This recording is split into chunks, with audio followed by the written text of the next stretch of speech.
Hi friends, welcome to road to job. നമ്മൾ നോക്കാൻ പോകുന്നത് സെൻട്രൽ സിൽക്ക് ബോർഡിൻ്റെ സയൻറ്റിസ്റ്റ് ബി റിക്രൂട്ട്മെൻ്റ് ആണ്.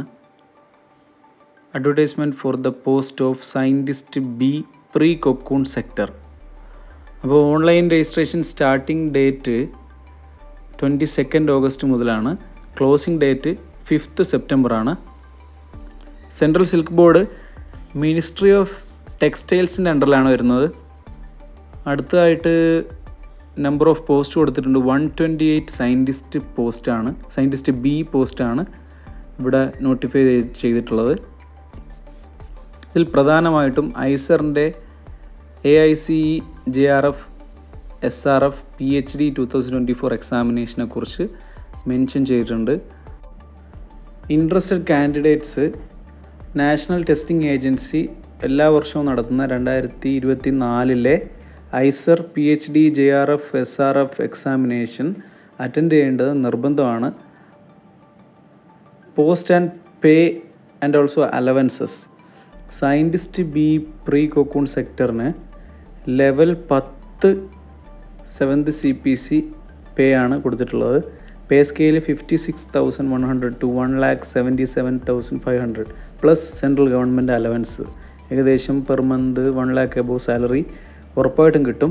ക്വാളിഫിക്കേഷനാണ് അടുത്തായിട്ട് പറയാൻ പോകുന്നത്. Essential qualification masters degree in science or masters degree in agriculture science.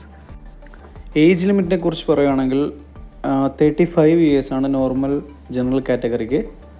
റിലാക്സേഷനും കൂടി ഉണ്ടാവും. Eligible candidates must have appeared or appearing for ICAR 2024 examination for the admission in PhD in following subject. അപ്പോൾ subject ഏതാണെന്ന് നോക്കാം. Crop science 1, genetic and plant breeding, plant genetic resources. Crop science 2, entomology, plant pathology. Crop science 3, plant physiology, molecular biology and biotechnology. Veterinary and animal sciences, animal nutrition. അടുത്തതായിട്ട് natural resources management 1, forestry, agriculture, physics, environmental science. ഇതൊക്കെയാണ് specialisation. Natural resources management, agronomy, soil science, agriculture economics and agri business management ആണ് specialisation. Agricultural extension education. Agriculture statistics തന്നെയാണ്. Agriculture engineering and technology, farm machinery and power engineering. ഇതൊക്കെയാണ് specialisation കൊടുത്തിട്ടുള്ളത്. ഇതാണ് മസ്റ്റായിട്ട് ശ്രദ്ധിക്കേണ്ടത്. Candidates all be short list based on the score ICAR PhD admission. ICAR score of any other subject or year or score of any other examination will not be considered. Next നമ്മൾ vacancy നോക്കാം. Crop science vacancy genetic and plant breeding സ്പെഷ്യലൈസേഷനിൽ OBC കാറ്റഗറിയിലാണ് vacancy. General category 2, അങ്ങനെ 3 total. Plant genetic റിസോഴ്സസിൽ SCയിൽ 1, OBC 1, general 1, അങ്ങനെ 3 vacancy.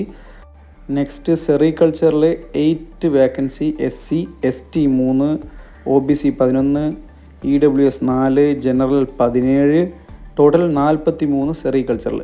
Entomology 2, SC ST 1, OBC 5, EWS 4, general 5, അങ്ങനെ total 17. Plant pathology OBC general മാത്രമേ ഉള്ളൂ, ടോട്ടൽ 2. പ്ലാന്റ് ഫിസിയോളജി STയിൽ 1, ജനറൽ 1, അങ്ങനെ 2 total post. Molecular biology and biotechnology SCയിൽ 1, OBCയിൽ 1, general 2, total 4. Animal science animal ന്യൂട്രീഷനിൽ OBCയിൽ EWSലും ജനറലും ഓരോന്ന് വീതം, അങ്ങനെ ടോട്ടൽ 3. ഫോറസ്ട്രിയിൽ SC 1, OBC 2, ജനറൽ 2, അങ്ങനെ ടോട്ടൽ 5. അഗ്രികൾച്ചറൽ ഫിസിക്സിൽ OBCയിൽ 1, general category 1, total 2. Environment science ജനറലാണ് 1. Agronomy SC 2, ST 1, OBC 1, EWS 1, general 3, total 8. Soil science SC 1, OBC 1, general 2, അങ്ങനെ ടോട്ടൽ 4. അഗ്രികൾച്ചറൽ എക്കണോമിക്സിൽ ST 1, EWS 1, general 2, total 4. Agri business മാനേജ്മെൻറ്റിൽ general category 1 ഉള്ളൂ. Agricultural extension education SC 2, ST 1, OBC 2, EWS 1, general 4, അങ്ങനെ total 10. Agricultural statistics SC 1, ST 1, OBC 2, general 3, total 7. Farm machinery and power engineering SC 1, OBC 1, general 1, total 3. അങ്ങനെ total 20 SC, 9 ST, 31 OBC, 12 EWS, general 50, total 120 scientist post. ഇനി നമുക്ക് എങ്ങനെ apply ചെയ്യാമെന്ന് നോക്കാം. കാൻഡിഡേറ്റ്സിന് official വെബ്സൈറ്റിൽ കയറി apply ചെയ്യാം. www.csb.gov.in. അതിൽ ജോബ് ഓപ്പർച്യൂണിറ്റീസ് ക്ലിക്ക് ചെയ്യുക. അതിൽ തന്നെ ലിങ്ക് ഉണ്ടാവും. Last date of receipt application 5th September 2024 ആണ്. No more extension shall be accepted. 1000 രൂപയാണ് ആപ്ലിക്കേഷൻ ഫീ ആയിട്ട് വരുന്നത്. SC, ST, PWD and female candidates need not pay anything. ഇനി പറയാൻ പോകുന്ന കാര്യം വളരെ ഇമ്പോർട്ടൻ്റ് ആണ്. ഷ്യൂരിറ്റി ബോണ്ടിനെ കുറിച്ചാണ് പറയാൻ പോകുന്നത്. ഏതെങ്കിലും കാരണവശാൽ മിനിമം 3 ഇയേഴ്സിനുള്ളിൽ ജോലി റിസൈൻ ചെയ്യുകയോ ക്വിറ്റ് ചെയ്ത് പോവുകയോ ചെയ്താൽ ഏകദേശം 2 lakh rupees or last 3 months salary ഇൻവോൾവ്മെൻറ്റിൻ്റെ എമൗണ്ട് കെട്ടിവെക്കേണ്ടത് നിർബന്ധമാണ്. അപ്പോയിൻമെൻറ്റ് ലഭിച്ച ഉടനെ തന്നെ നമുക്ക് ഇത് ഷ്യൂരിറ്റി ബോണ്ട് സൈൻ ചെയ്ത് കൊടുക്കേണ്ടി വരും. അപ്പോൾ ഇതൊക്കെയാണ് ഈ നോട്ടിഫിക്കേഷനിലെ മെയിനായിട്ടുള്ള കാര്യങ്ങൾ. അപ്പോൾ ഇതുപോലുള്ള ലേറ്റസ്റ്റ് നോട്ടിഫിക്കേഷൻ്റെ വീഡിയോസ് നിങ്ങൾക്ക് ലഭിക്കാനായി സബ്സ്ക്രൈബ് ചെയ്യുക, ബെല്ലൈക്കൺ ക്ലിക്ക് ചെയ്യുക. അതുപോലെ തന്നെ ഫ്രണ്ട്സിനും ഫാമിലിക്കും നിങ്ങൾ ഷെയർ ചെയ്ത് കൊടുക്കുക. ഈ വീഡിയോ ഉദ്യോഗാർത്ഥികൾക്ക് ഉപകാരപ്രദമാകുമെന്ന് വിശ്വസിക്കുന്നു. അതോടൊപ്പം അപ്ലൈ ചെയ്യാൻ ബുദ്ധിമുട്ടുള്ളവർക്ക് ഞങ്ങൾ അപ്ലൈ ചെയ്ത് കൊടുക്കുന്നതാണ്. ഈ നമ്പറുമായി വാട്സപ്പിൽ കോൺടാക്റ്റ് ചെയ്താൽ മതിയാവും. Thank you.